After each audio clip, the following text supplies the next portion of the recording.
વેકેશનમાં નેચર પાર્કમાં ગત વર્ષ કરતાં 8,400ના વધારા સાથે 1.49 લાખ મુલાકાતીઓ નોંધાયા. આવક 2 લાખ વધીને 40 લાખને પાર.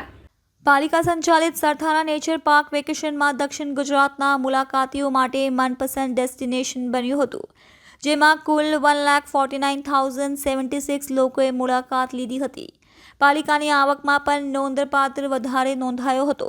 આ વખતે પાલિકાને 40.39 લાખની આવક થઈ છે, જ્યારે ગયા વર્ષે 2024માં ઉનાળા વેકેશનમાં દરમિયાન 1,40,615 મુલાકાતીઓ આવ્યા હતા અને તે સમયે 38.33 લાખની આવક થઈ હતી. વર્ષ મુજબ જો તુલના કરીએ તો મુલાકાતીઓની સંખ્યામાં 8,461નો વધારો થયો છે અને આવકમાં પણ લગભગ 2.06 લાખનો વધારો નોંધાવ્યો છે.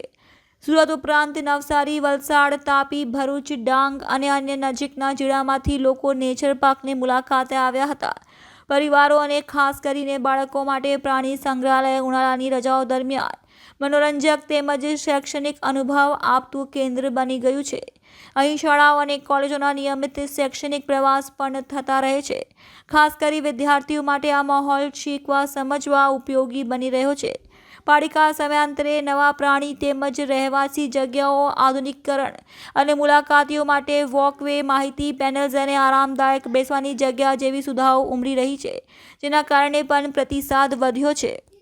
હું doctor Rajesh Patel, incharge zoo superintendent, Sarthana nature park, Surat મહાનગરપાલિકા. દર વર્ષે સરથાણા નેચર પાર્કમાં દિવાળી અને ઉનાળા વેકેશનમાં મોટા પ્રમાણમાં મુલાકાતીઓ મુલાકાત લેતા હોય છે.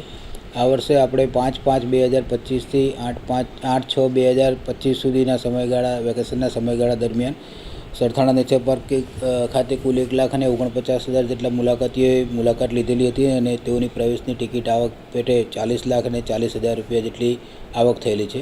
જે ગયા વર્ષે આ જ વેકેશન પીરિયડના સમયગાળા દરમિયાન 1,40,000 જેટલા વિઝિટરે મુલાકાત લીધેલી હતી અને 38,33,000 જેટલા પ્રવેશ ટિકિટની આવક થઈ હતી. જે ગત વર્ષ કરતાં આ વર્ષે 9,000 જેવા મુલાકાતીઓએ વધુ મુલાકાત લીધેલી છે અને તેઓની પ્રવેશ ટિકિટ આવક કે ગત વર્ષ કરતાં 2 લાખ રૂપિયા જેટલી મહાનગરપાલિકાની વધારે આવક થયેલી છે.